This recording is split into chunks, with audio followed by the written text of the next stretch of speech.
Okay, you seem Can you hear stable. that? Well, not you. Your internet seems stable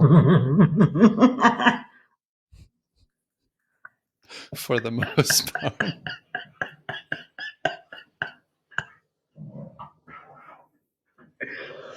It's probably the first time you've ever said that to me, but thank you.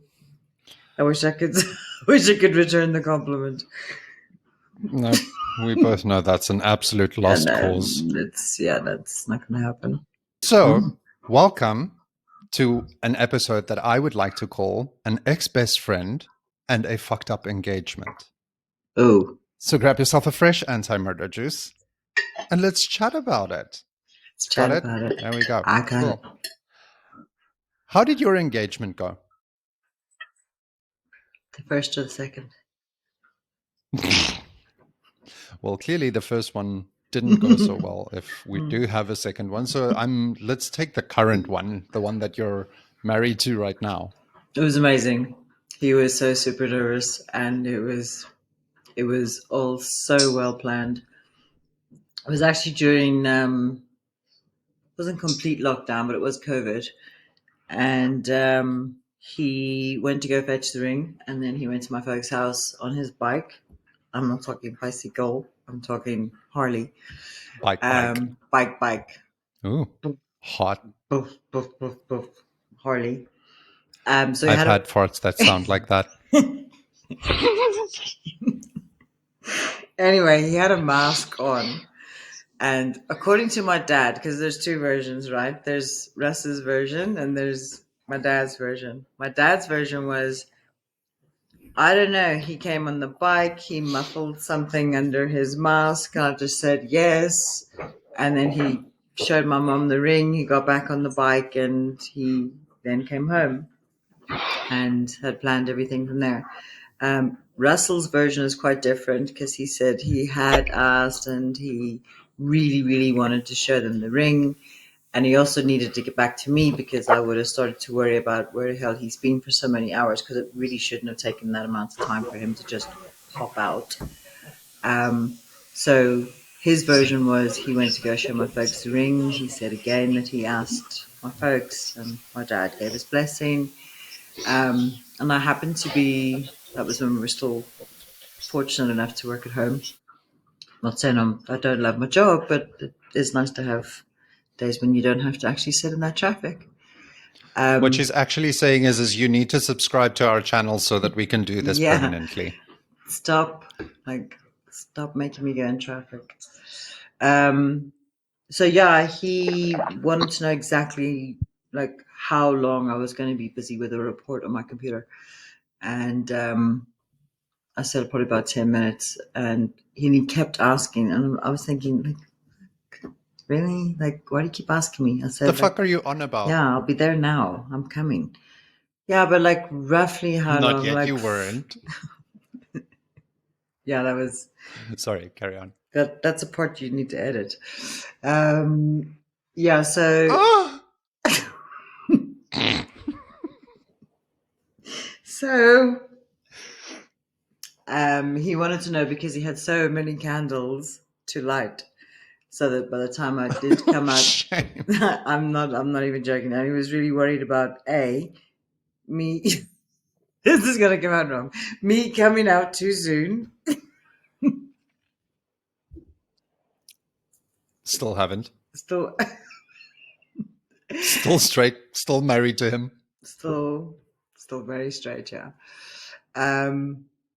One, he was afraid of the wind blowing the candles out, and two, he was afraid of me coming out before he'd finished lighting. I don't know how, and that was also a story on its own. He could not find red candles that particular day, the little tea light ones. He just couldn't find them. So yeah, he had this whole speech planned. I came out onto the patio. He took one look, he got down on one knee, and he was gonna, will you marry me? So the whole speech went for a bowl of shit, apparently. And yeah, naturally I said yes, and ta-da, we're celebrating our 3rd anniversary congratulations. in less than a month. Yeah. In less than a month. Okay, so we're gonna have an anniversary episode. Yeah, I'll definitely have an anniversary episode. Okay. How long have you Well, been married now? me? Yeah. Legally or publicly? Legally. Legally got married in 2022. We're now in 2025, which makes it 3 years in normal human years. In gay years, a fucking lifetime. Congratulations. Thank you. I'm actually doing a ring giveaway pretty soon as a anniversary type of little social media campaign. I saw However, that. I'm not allowed to enter though, right? This is the part where you tell me if I'm affiliated with you in any form. Yeah. Okay. yeah, sorry about that. No, Askisne. I'm used to you giving away diamonds and shit, and I'm not allowed to enter, so whatever. Yeah, Sorry. it's okay. My engagement, however, did not go nearly as smoothly. Let me put it to you this way. Like the 3 years that I have been married has been listen to your pig in the background. It's Gigi. It's not pig. It's Gigi. Piglet. Puglet. Shh. Okay. We're recording. Shh. So to get to the title of this episode, an ex-best friend and a fucked up engagement. So you've met my husband, you know him. We've been together Lovely. for, again, what seems like forever. And you're constantly reminded about how my relationship is like one of those unique ones. And when we tell people, no, it's not a good idea to move in with someone that you have just met and have not had sex with, and yada yada yada. Do And they go, people yeah, but JP and Patrick still do that? does that.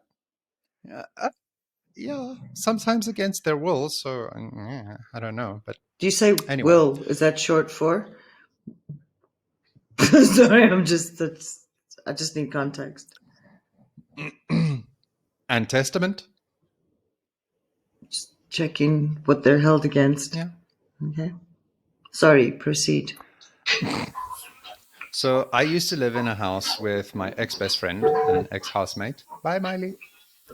And when Patrick and I started dating, he would be over at the house every day because we had this big ass house. We had a pool. So every Wednesday, every Thursday, every Friday, he would be over at the house and we would be in the pool. He would go into my cupboards and go get swim shorts and stuff like that. And eventually, when I decided I want to get engaged, I had the current rings made, which we both have. You've seen them, those ones. Gorgeous. Yes. And eventually, when the rings arrived, I said to my ex-best friend and housemate, can you please keep these in your room? Because I'm very afraid he's just going to one day waltz into my room to go get swim shorts or something. And then he's going to find these rings. And then this whole thing is going to be ruined. And she's like, of course, great, fantastic, will do. Fast forward, we've been planning this engagement for months. It would have been my 30th birthday. We would have all gone away to the Cape Winelands for a weekend. Yeah. That was a while ago. Bitch. Again, like the slogan of the show, with friends like this, who needs fucking enemies? Sure. Anyway, so we were planning this amazing getaway weekend in the Cape Winelands, rented out this massive ass villa with a jacuzzi. It's beautiful. It's also the same weekend where I fell off a jacuzzi platform and I'm pretty sure I fractured my ankle. I was walking around like a limp duck for the rest of the weekend. But anyway, so that would have been the arrival on Friday. On Saturday, we would have gone to Bouchard Finlayson, which is one of the most amazing wine farms ever, for those of you who don't know. And it is run by Peter Finlayson, who is known as the grandfather of Chardonnay in South Africa, and one of Patrick's favorite wine estates, whatever. And I would have been at this thing getting engaged with all of my friends, all of his friends. It would have been this absolutely amazing, beautiful thing. Then we all would have gone back to the villa, to the point where there were wardrobes, like there were requirements, like you had to wear this to the wine farm, you had to wear this to the evening party type of thing. great. Deposits are paid, things are planned. Peter Finlayson is like been looped into this thing in terms of like performing something or singing something because Uncle sings. Because I mean, why stop at just being one of the greatest winemakers in South Africa? But anyway, chuck in a voice. chuck in a voice as well. The fact that the uncle is handsome as well does not hurt. Oh, And we eventually like have everything down pack. I have my proposal written, beautiful fucking thing.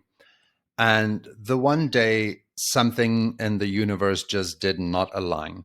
Like, I mean, like one of those scenarios where was I it say bent? to people the best.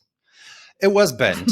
It was bent. Yeah, very much bent. Like how in a lot of scenarios I say to people, the best part of you should have dried up on your mother's thigh, but the stars aligned and a different decision was made. And here you This are. was not one of those days. And here you are. Uh-huh. The stars were very fucking far apart on this scenario. So my ex-housemate had a dog, and this thing got sick, and we ended up having to take it to the vet.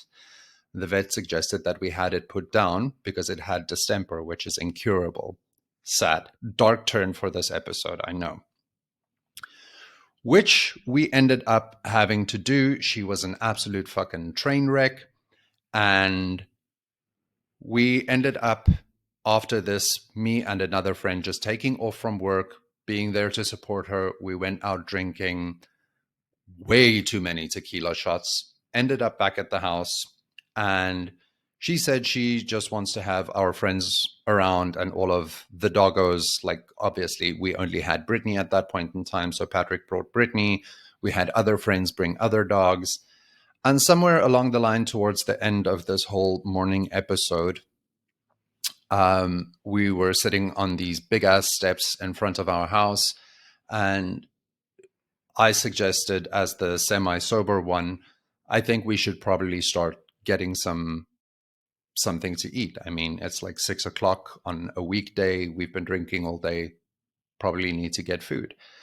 And next minute, this bitch pipes up out of absolutely nowhere and goes, yeah, well, I just went through major medical expenses with this dog. I'm not paying for it. And I looked at her and I'm like, what do you mean pay for it? And she goes, I'm not buying dinner for everyone. I'm like, well, firstly, you're kind of the reason why all of them are here. So maybe it would not be such a bad thing. But I said, it's 100% fine. We're all adults. We're all capable of buying dinner. Nobody expected you to do it. She proceeded to have an absolute fucking hissy fit, stormed off into the house. I went after her and I said, hang on, what just happened? What just went wrong? Because everyone was having a good time as far as Awake humanly possible, goes. considering your dog. A good time as far as awake goes. Thank you. And I said to her, you're kind of being a little bit of a bitch right now. This is not necessary. She then proceeded to storm outside and confront my husband and a couple of our other friends, going, JP is saying I'm being a bitch. And everyone's like, look, given the circumstances, we can understand. At that point in time, the tequila dropped in my head, and I was also like, no, this is not happening, type of thing. I said to her, don't attack them. I'm the one who called you a bitch. Take it up with me. And you are being a bitch in this moment. Everyone is here to support you. Everyone is here to try and lift your spirits after your dog died. And you're going on about buying dinner for everyone when absolutely no one asked. And the next minute, she elbowed me across the chest into a wall to get past me. And that was the absolute last straw. So I walked after her and I said to her, do not ever put your hands on me. I've never raised my hands at a woman, but you will be the very fucking first. I will identify as a woman real quick and I will smack the fucking taste out of your mouth. Girl, I will slap the white off your teeth, which she did not take well. And she tried to elbow me across the chest again as I was standing against the wall. So I just took her by her arms. She was a little bit smaller than me. And I pushed her away. As I did that in her drunken state and semi-dramatic, one of those go hang yourself with a curtain type of moments, she like fell into her bed and skid so she had across a the football floor. player moment that A delayed. Oh dear. Yeah. It all happened in slow motion. And I walked outside, and my husband asked me, what just happened? I said to him, I actually have no idea how we got to this point. Let's all just bail. Like, this day has quite clearly run its course. And then next minute, she comes waltzing out, and immediately I recognize the box in her hand. And it was the black box that my 2 engagement rings were in. She tries to throw the rings at me in her drunken state, completely missing me, hits Brittany with the box, and the 2 rings fall out on the floor. And I'm like, fucking great. You just went and ruined weeks and weeks and weeks of planning to arrange this whole engagement thing. Patrick saw the rings now. Everything is done and over. I'm like, great, thank you. I've just wasted all this time, effort, and money. So we ended up, I ended up picking up the rings. We went to another friend's house for more wine and dinner that we bought ourselves. Let the record just show. Yeah, no, we paid for those ourselves. And I said to the friend whose house we were at, I'm just going to propose right now because he saw the rings. He quite clearly knows what's up. And I did. I proposed in a friend's lounge in Cape Town in her apartment, surrounded by our 1 dog and her 1 dog. And the whole irony of this situation is that very same friend had a cat who was incontinent. Is that what you say when they can't handle? Yeah. And she went on a walk with Patrick the one day, Patrick, my husband, for those who don't know, saying, yeah, she can't deal with this. She's going to have the cat put down. And Patrick said, no, you can't just do that because the cat doesn't have control of its bowels. You decided to adopt that animal. You're responsible for him. That's like doing that to your grandma or something. Like, okay, well, she's got to wear nappies now, so we need to put her down. No, grandma's got to wear nappies. Yeah, we should put grandma down. Yeah, grandma, get in the box. Nobody's got time to change your nappies. Oh God, yeah, I need more deets.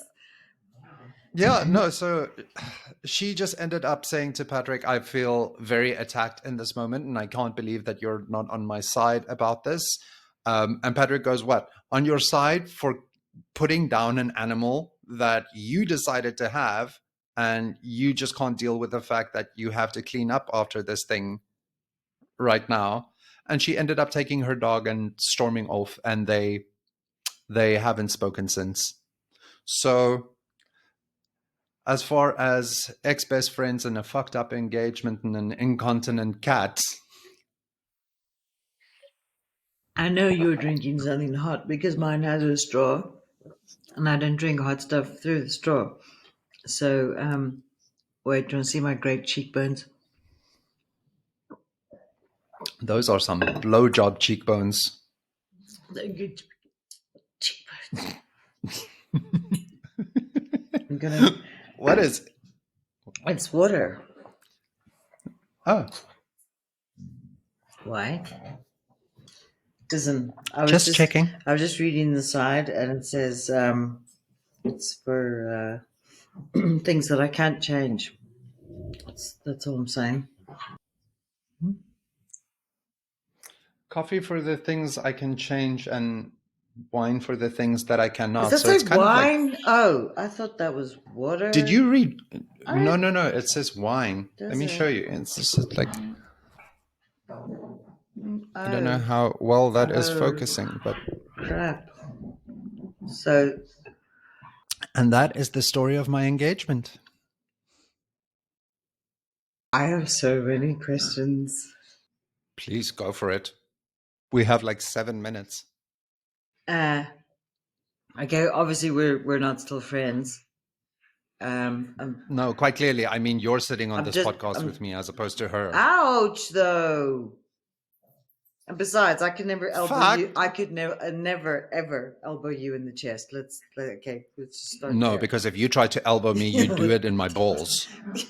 Yeah, you'll have to reach up. Where is she now? I'm sure you have so many people that would love to reach out to her. I wanna like I have how do we get absolutely an at or a handle or an account name or because nah. I'd hate for her to not see this. I'd hate for her to not be reminded of how well this actually did turn out. Mm. Do I assume then we did not go to the wine farm that particular weekend, but we've definitely done it No, so we since? still ended Oh, we up going did. to the wine farm, but Fantastic. at this point in time, I She didn't was like go. already engaged. No, no. She was cordially uninvited. Oh, biatch. Wow. I did have one conversation with her after that when like the divorce happened between me and her and the dividing of the assets and all of that. Um, and I messaged her and said, I'm moving out. I'm taking all of my shit. You completely, obviously, because of this whole thing that happened and it ruined my engagement. And she still had the audacity to respond, I'm sorry for the part I played in that. I'm like, no, bitch. You didn't play a part in that. This was not like a 7-person production. It was a one-man show. It was all you. Yeah, you didn't You have were a the part. lead. You were the orchestra. You were the director. You Supporting were the actress. producer. Yeah, no, Supporting actress. yeah. You had the whole fucking thing down. It was all you. Wow. And how? Okay, so just to go back a bit, how long were you besties before this shit flew? Probably Literally. about 2 years. Wow. Hmm. And she's never like really Hang on a apologized. second. Other than the, I'm sorry for the part I played in that.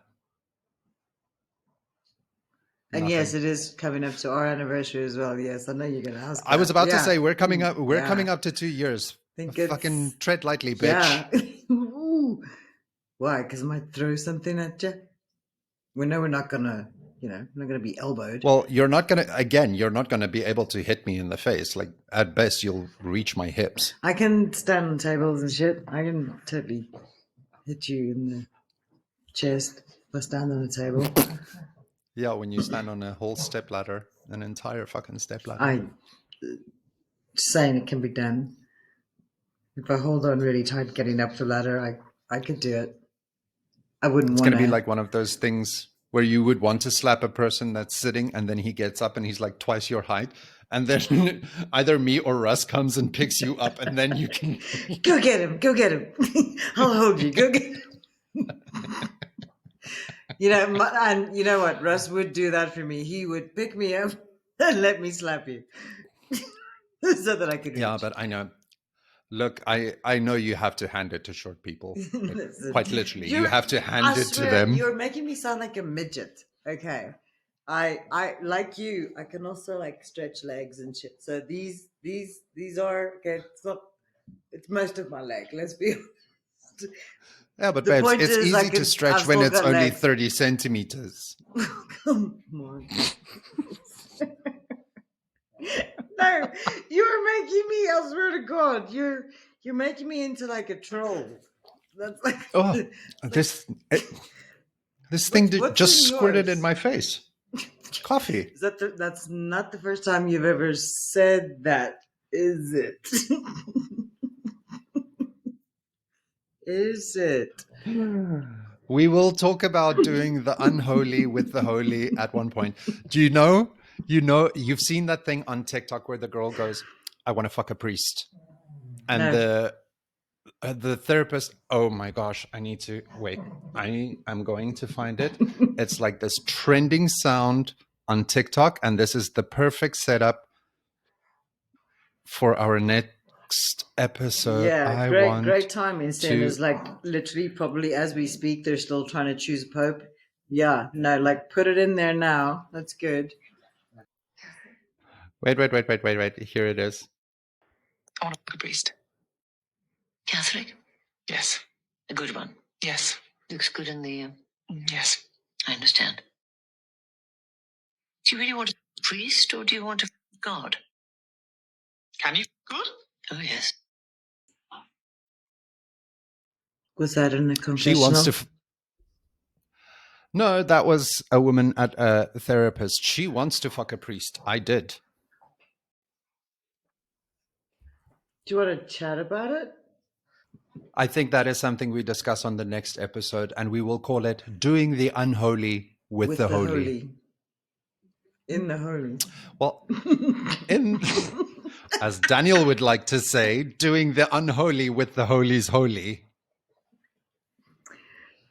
Guess you I got to hope the stay Vatican tuned then, doesn't huh? see this. Mm. I think that's all the time we have for today. Thank you so much for joining us. If you like this, share it with a hateful bitch or your bestie, which is coming up to a 2-year anniversary. Let's hope and pray they don't ruin your engagement as well. As always, my babes, be good to your gays and they will be good to you. You have a good day now, okay? And if you want one of these, you should just totally go to your bio, right? And we'll see you next week. Diddle diddle.